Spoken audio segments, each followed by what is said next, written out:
Joyboy, Roger, Shanks, and Luffy all share similar traits, whether it be their physical characteristics such as a straw hat or their character traits like how they all have diverse crews. Another shared feat among these are their ties to royalty and powerful families, with Roger being the king of the pirates, Shanks having ties to the Figurlins, and Joyboy and Luffy potentially being the sovereigns the Sea Kings told us the whales were excited about. Even Odin was the daimyo of Kuri, Kaido was known as the king of beasts, and Big Mum was the Soul Queen, all of whom were Joyboy candidates. So, by looking at each of these characters' journeys, we get glimpses into Joyboy's own journey. Additionally, clues appear in the cover stories and colour spreads throughout One Piece, and ultimately together paint a pretty strong picture that Joyboy's life reflects events we see in the current storyline. So get ready for this one, folks, because it's going to be spicy. Like, sub, and let's get into this.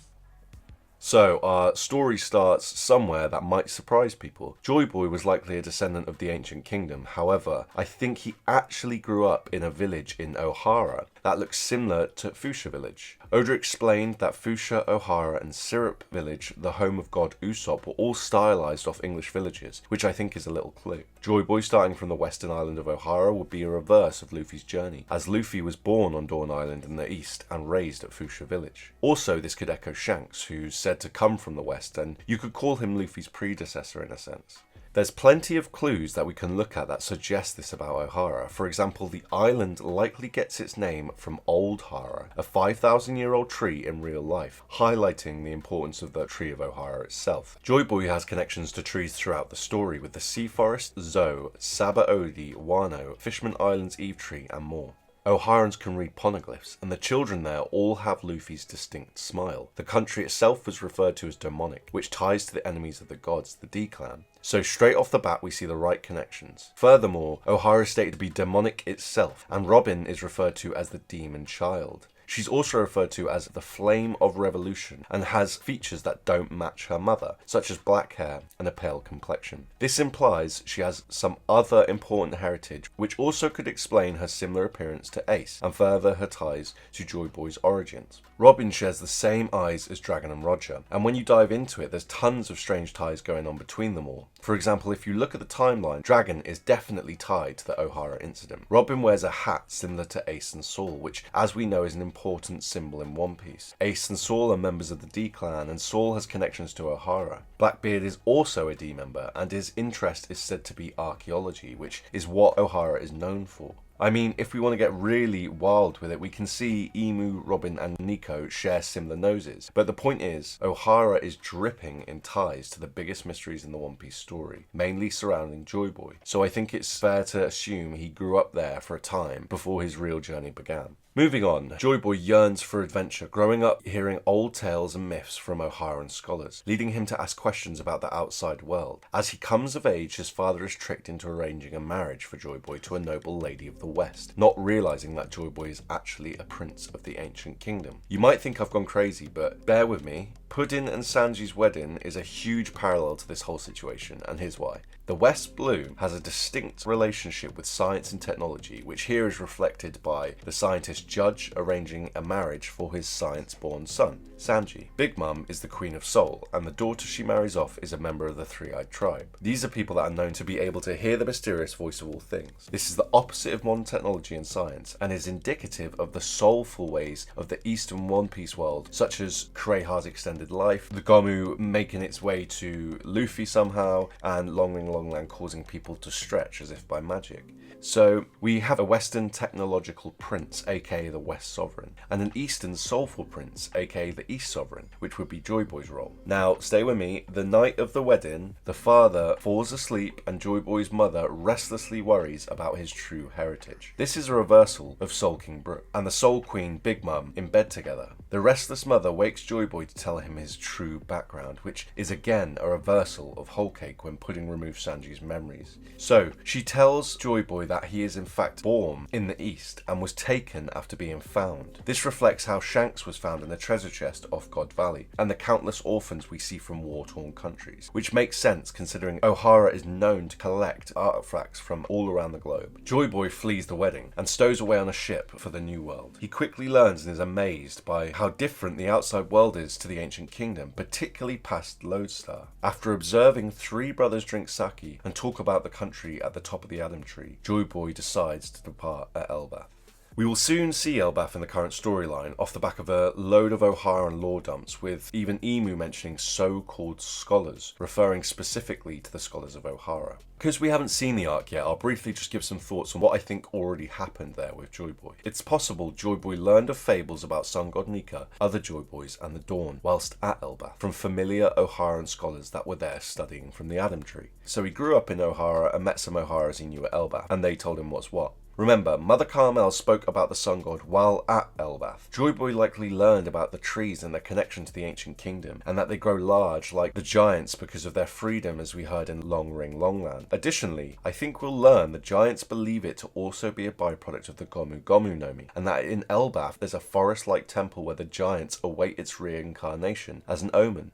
One morning, Joyboy stumbles across the newly reincarnated Sun God Nika fruit during the Elbaf Yule Festival and can't resist eating it. Ignorant of what it is until he begins to stretch, the giants freak out and chase Joyboy from Elbaf, which will all act as a parallel to Big Mum breaking her fast a day early in a fit of hunger in Elbaf and subsequently getting banished from the island. Interestingly, Luffy was chased out of Whole Cake Island by Big Mum too. We might see Joyboy laugh as he swings down the Adam Tree, all stretchy and true to his real name, Monkey. I think Joyboy stole a ship to flee on, essentially creating the first notion of a pirate. But anyway, let's get into the spice. With little sailing experience, he leaves Elbaf down the New World, but eventually succumbs to a Wano whirlpool. I personally think this is where we might discover Joyboy couldn't swim even before eating the Gomu, or that he's afraid of water. He has flashbacks of his true past as he washes up on the shore of Wano, a reversal of Big Bum's amnesia. Remember, at this time, Wano is at sea level. He's met by the daughter of a shogun, young Toki, and brought into the country of gold, where he discovers a prosperous Wano to be in conflict between families. Over the next few years, Joyboy shares his knowledge with the Shimatsuki, Amatsuki, Kozuki, and Kuritsumi, encouraging them to open Wano to the world. This unites the clans and leads to Wano's liberation from suffering. He establishes Kuri in a shape that we will see consistently throughout Joyboy's allies. He is given a straw hat from a young girl in Amigasa village to replace his Oharan hat, and learns its woven nature represents the checkered fates. He is taught the swordsman ways of Wano,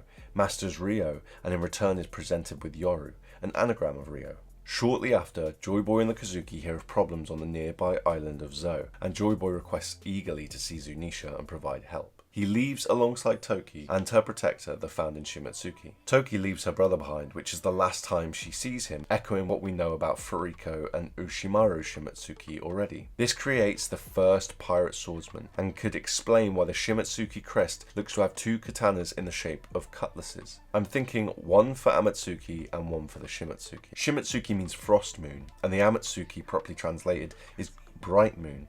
So we have the two One Piece opposites there of the cold and the warm, the moon and the sun, or the frost and the the heat, the brightness. Interestingly, they do all seem to share shades of blue and green as hair colours. The crew depart Wano only to get lost by their Shimatsuki Nakama and swallowed by an island whale, which unbeknownst to them is naturally drawn to Joyboy. Again, sounds crazy, but it's in fact a perfect reflection of Princess Vivi, Prince Stelly and Monkey Luffy's situation with Laboon once they'd hit the Grand Line. Inside the whale, Luffy discovers a young great tree growing. The whale brings the three up to the surface when suddenly Zunisha, who's also drawn to Joyboy, accidentally sucks up the whale and throws it into Zou on its back. Over time, the whale petrifies, and the forest of Zou grows out of it. As a tribute, Joyboy makes his Jolly Roger out of the image of whale tails, and wood is taken to essentially rebuild Joyboy's ship.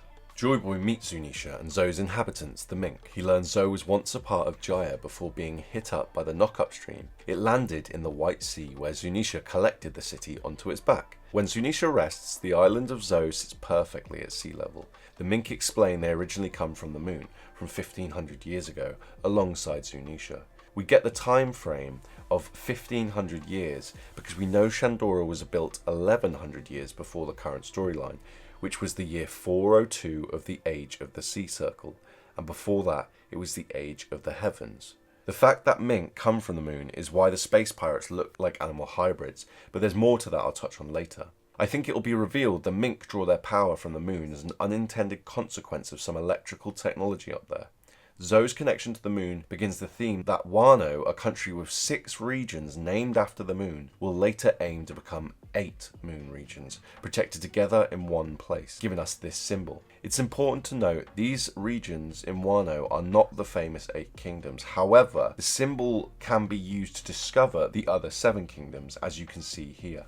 I do have a short on this as well, so check it out if you want. Next, Joyboy goes from the heights of Zo back to sea level, when Zunisha lays down to rest. This is where the crew depart alongside a new Mink crewmate. They arrive at Dressrosa, the first kingdom under the beginnings of the world government's rule. Here he discovers the harsh reality of slavery, and that it's present across the globe.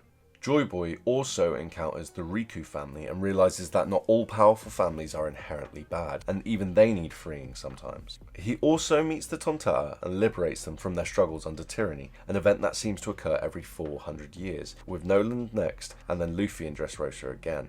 Interestingly, Pandaman's name appears on the poneglyphs, and he and his girlfriend are both born on the same day, February 29th, the leap year, meaning their birthdays are eerily every 4 years. A little hint from Oda at this 400-year cycle, possibly. Okay, anyway, so in Dressrosa, Joyboy comes across the Marines for the first time, where they report what they see, Luffy's strange powers. It's said in the manga that admirals are not as accessible for world nobles to call down from their whim whilst they're on Fishman Island, so it's possible the Riku family told Joyboy this and the crew managed to escape to Fishman Island. Joyboy travels to the depths of Fishman Island, continuing the motif of the procession of the sun. Here he discovers a race of people that have been forced into the sea over time, after being persecuted for being non-human. It's possible they were promised protection by the world government in a deal, but instead were abandoned, implied by the human pirates that disrupt the poorer districts to this current day. As they migrate towards the Eve Tree's light in the ocean, as we hear in the manga, fishermen fight for land. This echoes the reason they were pushed into the sea in the first place. Joyboy meets Poseidon, who explains the deep ocean is the territory of the mermaids, and the conflict is spilling over into fights between fishmen and mermen, and has also led to the recent destruction of the Ryugu Kingdom. Why do I think Ryugu Kingdom was destroyed? Because of these horns here. We see throughout Luffy's journey at a load of kingdoms that he visits. And I'll show you more as we go throughout this, but it might be best if I just make a short on all of them because they're hard to find and there is quite a few. Poseidon also teaches Joyboy that fishmen were once human, but as land became more sparse, slaves were experimented on to create fish-human hybrids. Fishmen were stated to be good slaves for their strength and underwater breathing abilities, and were likely used to build underwater. This is why we're shown Fisher Tiger denying human blood, because this would be him accepting he is a human, the exact thing he hates. Encouraged by their success, the scientists tried to push the experiment further by using sea king DNA instead of fish. Lineage factor with fishmen is highlighted to be pretty unpredictable in the manga, as we see through their family trees. So I think sea king lineage factor mixed with a human would be even crazier, and possibly led to the birth of what we know today as Poseidon. This is why we see extremely high prices for female mermaid slaves, and also this is why Poseidon takes so long to reincarnate, because sea kings are known to live hundreds of years. Since then, the mer people have lived under Poseidon's protection, but now the fishmen conflict threatens their position in the sea. Joyboy resolves this by creating the current Fishman Island in a bubble, made from the Eve Tree like the bubbles we see in Sabaody. Joyboy splits Fishman Island into 8 areas, with the fishmen choosing the newly rebuilt Ryugu Kingdom to preside over them. He also teaches the fishmen how to take wood from the Eve Tree, which is used to build a dojo by the Shimatsuki ancestor, where fishmen karate becomes passed down. Using the same haki techniques the Akazuki will use later to engrave the poneglyphs, the fishmen take more wood from the Great Tree, which they use to build a great ship, big enough to take the population of Fishman Island. This, by the way, was said to be 5 million a decade ago, tying to the 5 of Go-Mu. The construction of the Noah might be revealed to not be intended to bring anyone to the surface, but to instead to protect those in Fishman Island when the bubble is popped and Fishman Island is destroyed. Joyboy makes a promise to Poseidon in the sea forest to return to Fishman Island and allow the dawn to shine on the faces of the fishmen once again. The world government arrive in search of Joyboy, potentially with a member of the Gorosei. A little side note, Gorosei have the names of planets, and the current king of Ryugu is called Neptune, which is interesting. Anywho, the marine ships attack, but are temporarily held off by whales and the Sea Kings. This inadvertently reveals Poseidon to be the ancient weapon, and the world government imprison her, eventually forcing her to help build Empel Down in the future. Joyboy is captured among the fishmen and enslaved at Saba Odi, mirroring the slave trade we hear about during the Saba Odi arc. This confirms to Emu the prophesied time is at hand, and the two sovereigns have returned. Soon after his enslavement, Aegis are taken to kidnap Joyboy, similar to what we see in the Enies Lobby arc. Also, I think he was taken to Marineford for execution, as Ace was. Joyboy is saved by his crew with the help of other slaves, which leads to a mass breakout at Marineford, mirroring Udon and Impel Down. This mass breakout becomes the equivalent of the Grand Fleet and starts the first pirate era. Okay, so that's it, folks, for this part. Expect the next part in a few days. Drop a comment and I'll try to feature it in the next videos. If you've made it this far, you've won an island between the West and the East Blue. Like, sub, tell your friends, and most importantly of all, teamwork makes the dream work. Peace!